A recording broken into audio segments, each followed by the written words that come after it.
हालांकि हम लोग जिस टाइप में अपने लास्ट वीडियो में बहुत सारे टॉपिक्स पे देखा, जिसमें हम लोगों ने आरबीसी के कंपोनेंट, डब्ल्यूबीसी के कंपोनेंट और डिफरेंट सेल्स के फंक्शंस को देखा। इवन हमने एसिडोफिल्स, बेसोफिल्स, न्यूट्रोफिल्स, मोनोसाइट्स और लिम्फोसाइट्स के डायग्रामेटिक स्ट्रक्चर को भी देखा और साथ साथ उससे पूछे जाने सारे क्वेश्चंस को हमने अच्छे तरीके से ऑब्जर्व किया। लेकिन जब हम लोग एरिथ्रोब्लास्टोसिस फेटालिस कंडीशंस देख रहे थे तो हम लोग एक केस डिस्कस करना भूल गए थे। यानी बहुत सारे ऐसे केसेस हैं जिसमें पेरेंट्स निगेटिव हैं, चाइल्ड भी पॉजिटिव हो गए।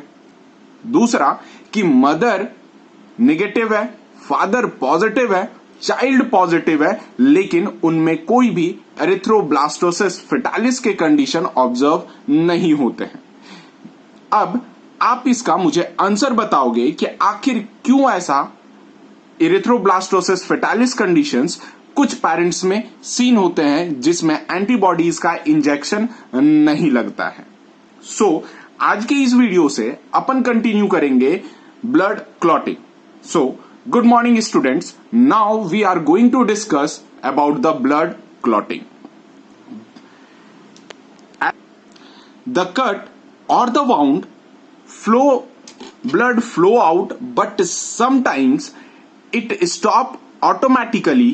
It is called the clotting of blood.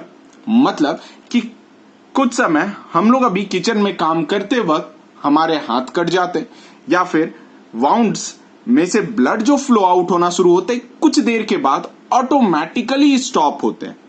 उस एंटायर इवेंट को अपन क्या कहते हैं? क्लॉटिंग ऑफ ब्लड कहते हैं। यानी ब्लीडिंग टाइम जब कटती है तो ब्लीडिंग टाइम 1 से 3 मिनट्स होता है और clotting time near about 2 to 8 minutes होता है। याद रखेंगे कि समटाइम्स ऐसा देखा गया है कि clot inside the blood vessels he form कर जाते हैं और क्लॉट भी 2 टाइप के होते हैं। क्यों? क्योंकि क्लॉट कुछ नहीं है, एक डार्क ब्राउन स्कम कलर का है जो कि कंडेंस्ड फाइब्रिन स्ट्रक्चर है। 2 टाइप के क्लॉट होते हैं, पहला होता है थ्रोम्बस, दूसरा है एम्बोलस। थ्रोम्बस स्टैटिक क्लॉट, यानी एक ऐसा क्लॉट जो एक ही जगह पर फिक्स रहेगा लेकिन धीरे धीरे साइज उसका बिगर होता जाएगा, इतना बिग होता जाएगा कि अल्टीमेटली वो जिस ब्लड वेसल्स में प्रेजेंट रहेगा वो ब्लड वेसल्स को ब्लॉक कर देगा, उसे थ्रोम्बस कहते हैं। जैसे अगर ये हार्ट में हुआ, हार्ट में किसमें? कोरोनरी आर्टरीज में हुआ, तब इस चीज को क्या कहेंगे? कोरोनरी थ्रोम्बोसिस कहेंगे। और अगर यही ब्रेन में हुआ तो इसे क्या कहेंगे? सिफेलिक थ्रोम्बोसिस कहेंगे, जो कि लीड क्या करेगा? पैरालिसिस लीड करेगा। याद रखिएगा, कोरोनरी थ्रोम्बोसिस और cephalic thrombosis is an example of thrombus, जबकि थ्रोम्बस वो है जिसे अपन क्या कहते हैं? स्टैटिक क्लॉट कहते हैं। सो अब दूसरी बात आती है, एम्बोलस किसे कहते हैं? एम्बोलस वो है कि जब क्लॉट रहा और ये क्लॉट मूव करने लगे, यानी ब्लड स्ट्रीम के साथ फ्लो करके एक जगह से दूसरे जगह माइग्रेट होते गए, उस चीज को अपन क्या कहते हैं? एम्बोलस कहते हैं। That is commonly known as what? Moving clot. याद रखिएगा, ये सबसे ज्यादा हार्मफुल है, कारण हम लोग जानते हैं जैसे वेन, वेनलेट्स, कैपिलरीज सबके डायमीटर अलग अलग होते हैं। ये एम्बोलस क्या होता है कि जिस जगह से वाउंड या फिर कट लगा हो वहां का क्लॉट माइग्रेट करके बॉडी के अंदर आ जाता है। आइदर कभी इंटरनल ब्लीडिंग और इंटरनल चोट की वजह से ब्लड जो क्लॉट करते हैं वो हमारे ब्लड वेसल्स में मूव करते रहते हैं। यही डिफरेंट डायमीटर के होकर के वेन, वेनलेट्स, वेन्यूल्स या कैपिलरीज में जा करके उसे क्या कर देते हैं? स्टॉप कर देते हैं। और जब वहां पर वो स्टॉप कर देते हैं तो उसके आगे ब्लड फ्लो करना पॉसिबल नहीं होता है, जो कॉज करता है उसके आगे का जो भी ऑर्गन है, टिश्यूज है, उसको डेथ करवाता है। याद रखिएगा, जब ऐसी केसेस ऑब्जर्व होते हैं, बॉडी में एम्बोलस पाया जाता है, तब एंटी क्लॉट यानी कुछ ऐसे इंजेक्शन होते हैं जो क्लॉट को मेल्ट कर देते हैं, वो इंजेक्शन बॉडी में इंजेक्ट किया जाता है और फाइनली ये दोनों टाइप के क्लॉट से आजादी पाया जाता है। अब हम लोग डिस्कस करेंगे मैकेनिज्म ऑफ ब्लड क्लॉटिंग। इस चीज का दूसरा नाम एंजाइम कैस्केड थ्योरी भी है और ये प्रपोज किए थे McFarlanes and his coworkers. Clot, अभी ही मैंने बात किया कि क्लॉट एक डार्क रेडिश ब्राउन का स्कम होता है जो formed mainly by the network of a thread in which dead और damage blood vessels are trapped. यानी जो भी डेड और damage blood vessels, damage blood cells उस नेटवर्क में फंसे होते हैं और डार्क रेडिश ब्राउन का स्कम दिखता है, उसी चीज को क्या कहते हैं? क्लॉट कहते हैं। अब मैकेनिज्म ऑफ ब्लीडिंग और ब्लड क्लॉटिंग, ये दो एंटायर इवेंट है। पहला कि मान लेते हैं इंज्योर्ड टिश्यू हो गया, टिश्यू डैमेज हो गया, आइदर बॉडी में इंटरनल ब्लीडिंग हो गई। जैसे ही टिश्यू फट गया ये रिलीज करेगा थ्रोम्बोप्लास्टिन जो कि एक फर्स्ट इवेंट है। और याद रखिए पूरे ब्लड क्लॉटिंग 3 इवेंट में ही पॉसिबल है। बस ये जो इंज्योर्ड टिश्यू है क्या रिलीज किया आपका थ्रोम्बोप्लास्टिन, जबकि यही थ्रोम्बोप्लास्टिन रिएक्ट करता है प्लाज्मा प्रोटीन के साथ और किसके प्रेजेंस में? तो कैल्शियम आयन के प्रेजेंस में, ताकि वो फॉर्म कर सके एक enzyme. That enzyme is known as prothrombinase enzyme, जिस चीज का नाम थ्रोम्बोकाइनेज भी कहलाता है। याद रखिएगा ये प्रोथ्रोम्बिन का नाम थ्रोम्बोकाइनेज भी होता है। यही एंजाइम एक्चुअल में इनएक्टिवेट करता है किसे?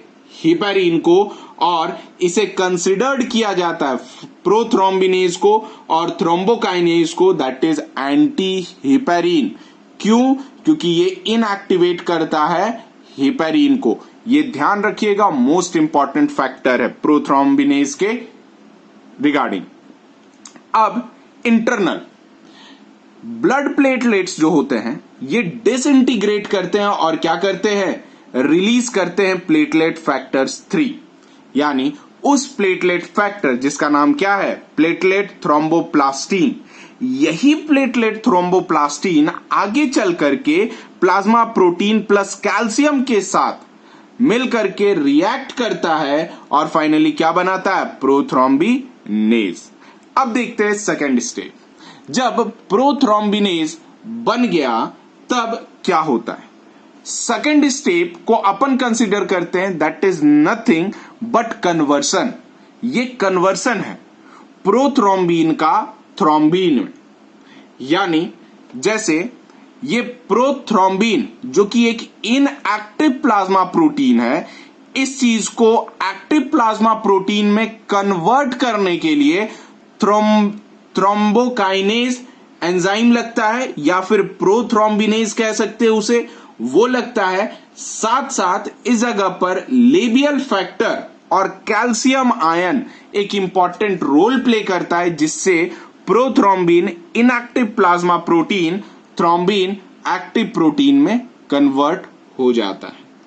नाउ लास्ट और final stage, that is conversion fibrinogen का फाइब्रिन से, और अल्टीमेटली क्या करता है? क्लॉट का फॉर्मेशन करता है। ये जो फाइब्रिनोजेन है, फाइब्रिनोजेन बेसिकली सॉल्यूबल प्रोटीन है प्लाज्मा का, और ये जो फाइब्रिनोजेन है एक्चुअल में क्या करता है कि ये जो थ्रोम्बिन जनरली ये पॉलीमराइज होना शुरू होता है, यानी इसके ग्रुप मल्टीपल होने शुरू हो जाते हैं और पॉलीमराइज होकर के इस फाइब्रिनोजेन को किस में कन्वर्ट करते हैं? फाइब्रिन में कन्वर्ट करते हैं, जो प्रोटीन के थिन फाइबर्स में काम करते हैं। यही फाइब्रिन आगे चल करके नेटवर्क उस जगह पे फॉर्म करता है और थ्रेड लाइक नेटवर्क का फॉर्मेशन करता है कट पे, वाउंड पे, जिससे कि ब्लड और डेड टिश्यूज वगैरह जो भी बाहर आ रहा हो इस फाइब्रिन में ट्रैप हो जाए, और ट्रैप हो जाने के बाद डार्क रेडिश ब्राउन कलर का स्कम बनाए, और इसी चीज को अपन क्या कहते हैं? क्लॉट कहते हैं। याद रखिएगा, क्लॉट बनने के बाद आपने अक्सर देखा होगा कि जब क्लॉट तो बन गया, इसके बाद पेल येलो कलर की लिक्विड ऊज आउट होती है। वो जो पेल येलो कलर की लिक्विड जो ऊज आउट होती है, उस चीज का नाम अपन क्या देते हैं? सीरम नाम देते हैं। और वही सीरम के अंदर एंटीबॉडीज पाया जाता है। यानी इस क्लॉट के बाद क्या येलो कलर का बॉडी यूज आउट होगा, जिसका नाम क्या होगा? सीरम। ध्यान रखिएगा। अब बात करते हैं हम लोग प्लाज्मा और सीरम किसे कहते हैं। हालांकि आप ये साइड देखें, blood minus corpuscles is known as plasma. हालांकि plasma minus fibrinogen and large protein is known as what? Serum. According to McFarlane hypothesis, कहा ऐसा जाता है कि टोटल 13 फैक्टर रेस्पॉन्सिबल होते हैं हमारे ब्लड के क्लॉटिंग इवेंट के लिए, जिसमें कि 4 फैक्टर को अपन प्राइमरी फैक्टर कंसिडर करते हैं, वही 9 फैक्टर को अपन एसेसरी फैक्टर कंसिडर करते हैं। अब जरा अपन देखेंगे कि टोटल कितने फैक्टर हो गए? 13 फैक्टर हो गए। और ये सारे फैक्टर, आज का पहला क्वेश्चन है आपके लिए कि ये सारे फैक्टर कहां पे फॉर्म होते हैं हमारे बॉडी में, और कौन सी ऐसी विटामिन है जो रिक्वायर होती है सिंथेसिस ऑफ दीज फैक्टर।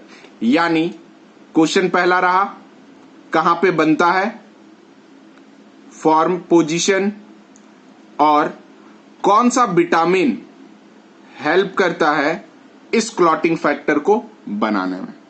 अब बात करते हैं प्राइमरी फैक्टर के बारे में। प्राइमरी फैक्टर 4 हैं। पहला फाइब्रिनोजन, अभी हम लोगों ने इसका रोल देखा।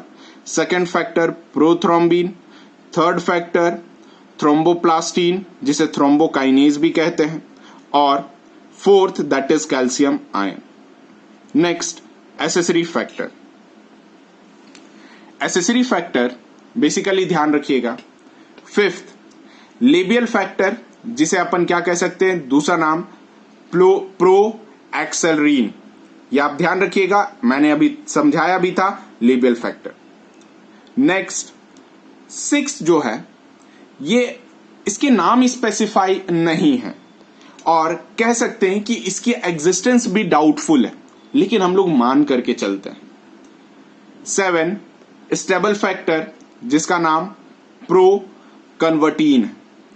Next 8 that is anti haemophilic globulin AHG, ये एब्सेंट होता है, और अगर ये फैक्टर AHG अगर एब्सेंट हो गया तब ब्लड क्लॉटिंग डिले हो जाएगा, और जब ब्लड क्लॉटिंग डिले होगा तो देन एक टाइप का डिसऑर्डर होता है जिस चीज का नाम अपन क्या कहते हैं, हीमोफीलिया।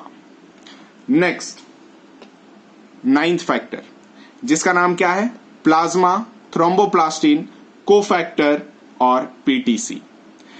डेफिशिएंसी इस फैक्टर का कॉज करता है हीमोफीलिया B, और इस चीज का नाम क्रिसमस फैक्टर कहते हैं। सो आपके लिए आज का तीसरा क्वेश्चन, हमने 2 वीडियो में एक भी क्वेश्चंस नहीं दिया, लेकिन इस वीडियो में मैक्सिमम क्वेश्चंस मैं आपको प्रोवाइड कर रहा हूं, जिसका आंसर आपको कमेंट बॉक्स पे ड्रॉप डाउन करना है। आखिर 9th फैक्टर को क्रिसमस फैक्टर अपन क्यों कंसिडर करते हैं, वाई?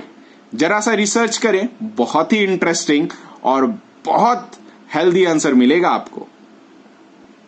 10th है स्टुअर्ट प्रोअर फैक्टर जो कन्वर्ट करता है प्रोथ्रोम्बिन को थ्रोम्बिन में। नेक्स्ट है दैट इज 11th फैक्टर, नाम क्या है, प्लाज्मा, थ्रोम्बोप्लास्टिन और एंटीसीडेंट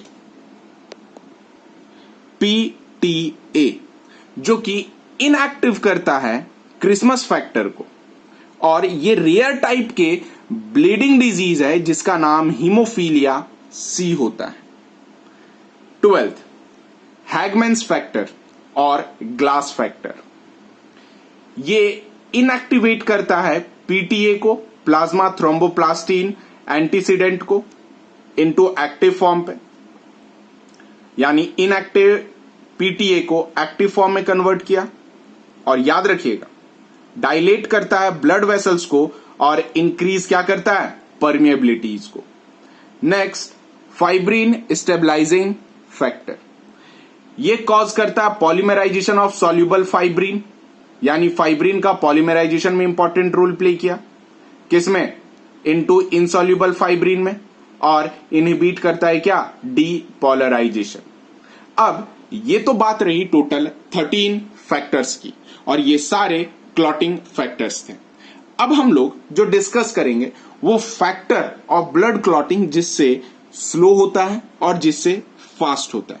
सो पहला फैक्टर स्लो करने के लिए रेस्पॉन्सिबल दो, एक इंटरनल दूसरा एक्सटर्नल। इंटरनल बॉडी में पहला तो बॉडी में जो नेचुरल एंटीकोगुलेंट है दैट इज हिपेरिन, ये प्रिवेंट करता है कन्वर्सन ऑफ प्रोथ्रोम्बिन से थ्रोम्बिन में और does not allow coagulation.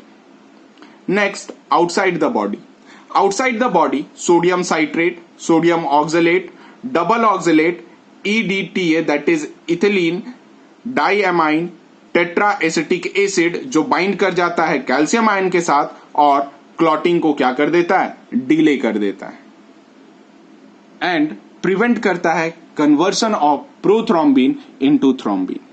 Next है वो फैक्टर जो कि ब्लड क्लॉटिंग को फास्ट करते हैं। पहला, इनसाइड द बॉडी विटामिन के, जो कि एसेंशियल होते हैं synthesis of prothrombin in liver.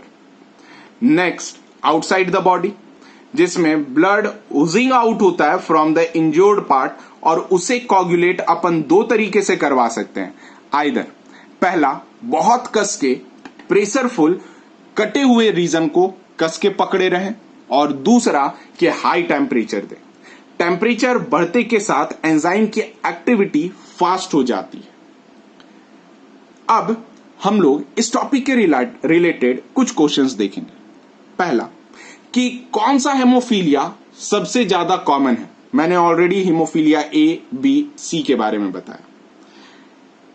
Next है दैट इज कौन सा इंजेक्शन हमारे बॉडी में फर्स्टली इंजेक्ट किया जाता है। जब हम जन्म लेते हैं तब किसका इंजेक्शन हमारे बॉडी में लगाया जाता है।